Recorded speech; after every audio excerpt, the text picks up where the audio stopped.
Tenemos que seguir hablando de noticias que han salido hoy y la verdad es que he visto una noticia en Automotor und Sport que me ha parecido muy interesante. El resumen rápido es que Mercedes ha sufrido mucho con el tren trasero en esta temporada 2024 y que uno de sus grandes objetivos es mejorarlo para el año que viene.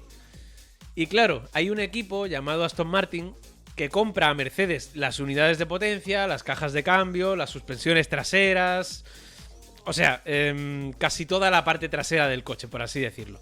Así que, bueno, vamos a desgranar un poco toda la historia que pueda haber detrás de todo esto. Y lo primero que dice Automotor Un Sport en su noticia es que el Mercedes ha funcionado bien este año cuando las temperaturas han sido bajas.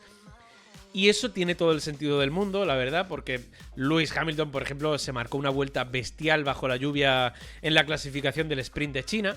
Después, más adelante, también lo vimos brillar, por ejemplo, bajo la lluvia en Silverstone. Más recientemente, pues Russell iba muy bien en Brasil, por ejemplo.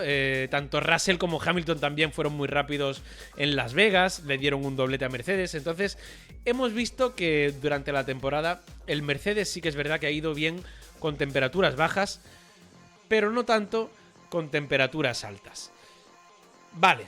Pues resulta que los ingenieros de Mercedes dictaminaron al final de esta temporada que el coche era rápido, pero que era muy difícil encontrarle el punto clave en cuanto a la configuración para que funcione en la ventana óptima de rendimiento. Y que la clave de todo estaba en el eje trasero, que no ha funcionado como se esperaba y ha hecho que los neumáticos se degradasen muy rápidamente, sobre todo, como decía, con temperaturas altas.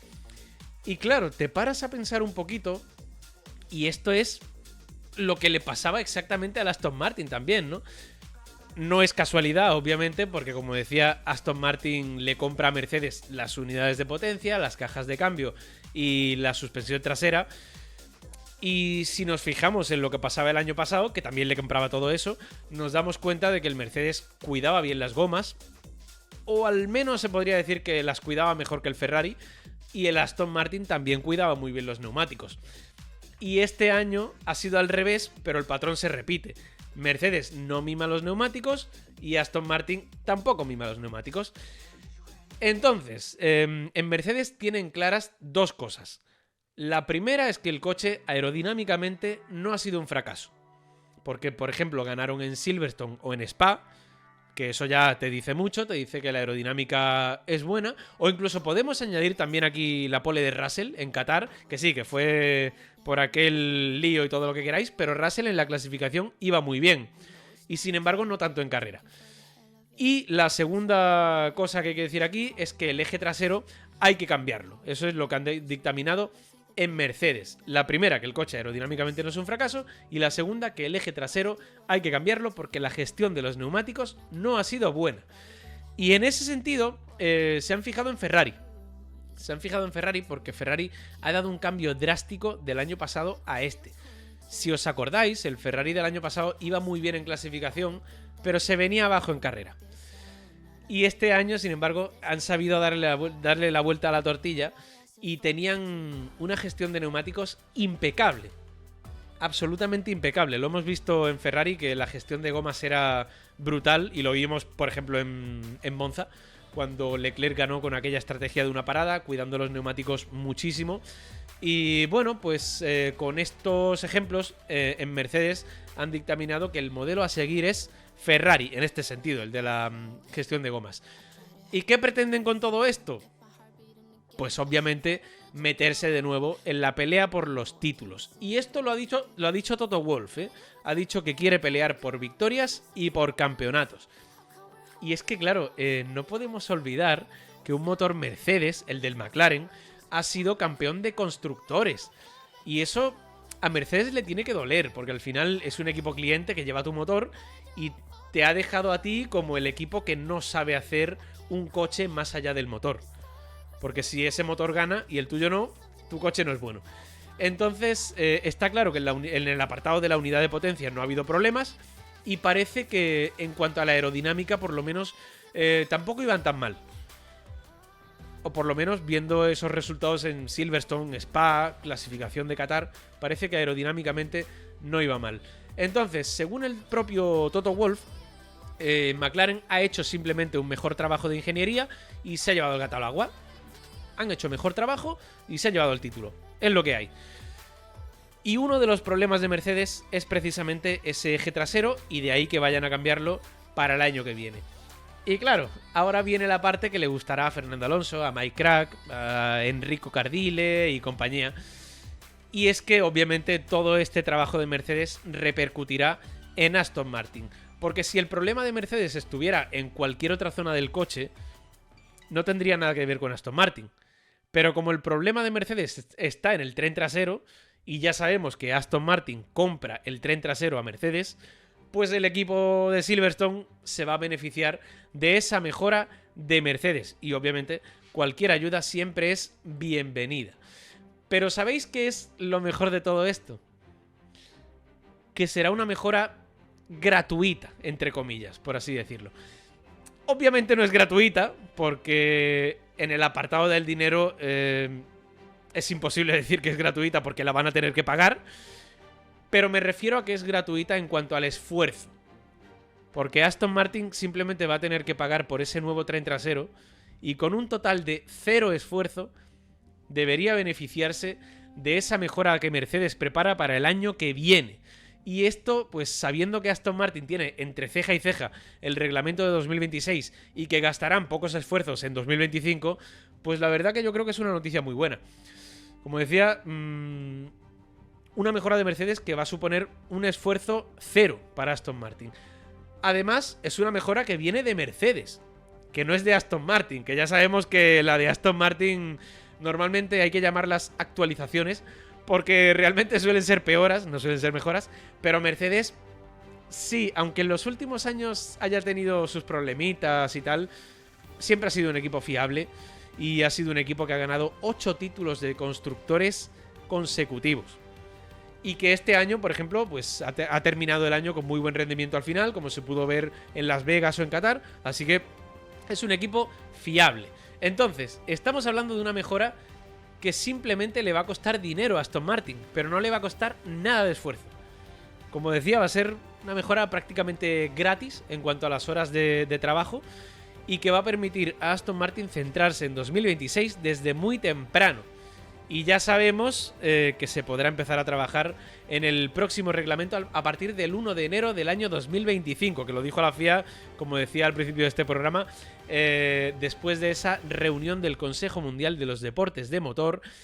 Y yo me imagino que Aston Martin se pondrá a ello desde el primer minuto. Van a intentar sacarle todo el jugo a ese reglamento del año 2026, y que seguramente no prestará mucha atención a ese coche de 2025. Y por cierto, ahora que lo pienso, podríamos estar hablando incluso de una mejora doble, por así decirlo. Porque todos sabemos que Aston Martin deberá empezar de cero todo su tren trasero para la temporada 2026. Y el hecho de recibir ahora un tren trasero diferente y poder comparar con los comportamientos del coche con los anteriores, pues seguramente les podrá ayudar a comprender todo lo que es la dinámica, toda esa comprensión, ¿no?, de la dinámica del coche. Y vale, ya sé que los coches de 2026 van a ser muy diferentes y tal, pero al menos todos esos datos y la comprensión se la van a llevar. Y teniendo en cuenta que va a llegar Adrian Newey con datos de Red Bull, Enrico Cardile con datos de Ferrari, y van a tener todos los datos del nuevo tren trasero, del anterior, de años anteriores y todo lo demás, con todo ese compendio, pues seguramente se podrá hacer un poquito más llevadera esa transición hacia el año 2026, en el que, como decía, tendrán que empezar de cero todo ese tren trasero, porque todo lo que compran a Mercedes, a partir del 26 lo harán ellos. Honda hará el motor y desde Aston Martin tendrán que hacer suspensión trasera y demás. Pero bueno, dejando a un lado lo que es el año 2026, yo creo que esa mejora de Mercedes puede hacer que Aston Martin dé un pasito adelante el próximo año. Y no digo, por favor, que nadie me malinterprete, no digo que Aston Martin vaya a estar en la pelea por el título, de verdad. Pero es que el simple hecho de recibir ese pequeño empujón por parte de Mercedes, y que seguramente se podrán beneficiar de todo el conocimiento de Adrian Newey a la hora de buscar la mejor configuración para el coche, pues yo creo que como mínimo tendrían que volver a estar en la pelea por liderar el grupo medio y no estar demasiado lejos de los equipos de arriba. Algo así como lo que pasaba a principios de este año, que tenían el quinto coche y de vez en cuando, pues bueno, peleaban con los Mercedes, como se pudo ver en Australia, en Japón y tal. Yo creo que eso podría ser un objetivo realista. Y es que, bueno, a veces no nos damos cuenta de la importancia que tiene la configuración del coche, pero es que Mercedes pasó de tener el cuarto coche a pelear por victorias por un simple detalle estúpido. Es que lo dijo James Allison, que dijo, ¿cómo hemos podido ser tan estúpidos de no ver ese pequeño detallito que de repente el coche hizo clic y en Canadá Russell hizo la pole, empezaron a pelear por victorias, Austria, Silverstone, Spa, todo por un pequeño clic. Y es que, claro, estos coches son muy sensibles a cualquier cambio y acertar con el setup es crucial. Así que la llegada de Adrian Newey también les puede dar ese pequeño extra, por así decirlo. Mike Crack, por cierto, dijo hace poco que tiene muchas ganas de trabajar con las personas que van a llegar al equipo y recibir sus aportaciones para mejorar.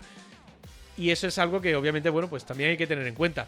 Fábrica nueva, nuevo túnel de viento, nuevo simulador, Andy Cowell llegó en octubre, Enrico Cardile llegará pronto, Adrian Newey en marzo. La pasta de Lawrence Stroll por encima de todo. O sea, es que el equipo tiene muy buena pinta. Y repito, por favor, que nadie me malinterprete, porque Aston Martin no debería estar en la pelea por un título el año que viene, pero sí creo que esa mejora en el tren trasero que llegará desde Mercedes es una gran noticia para Aston Martin, porque supone cero esfuerzo, supone no quitar el foco del verdadero objetivo, que es 2026, y supondrá seguramente un paso adelante en cuanto a rendimiento, simplemente pagando un poquito de dinero. Así que, bueno, ya os digo que creo que es una muy buena noticia. Y bueno, pues yo me imagino que Cardile, Newey y compañía se pondrán a trabajar directamente en el coche de 2026 cuando lleguen al equipo. Y como decía ayer, para terminar esto, ojalá consigan hacer un coche decente, un buen coche como mínimo, para devolver a Fernando Alonso al lugar que le corresponde.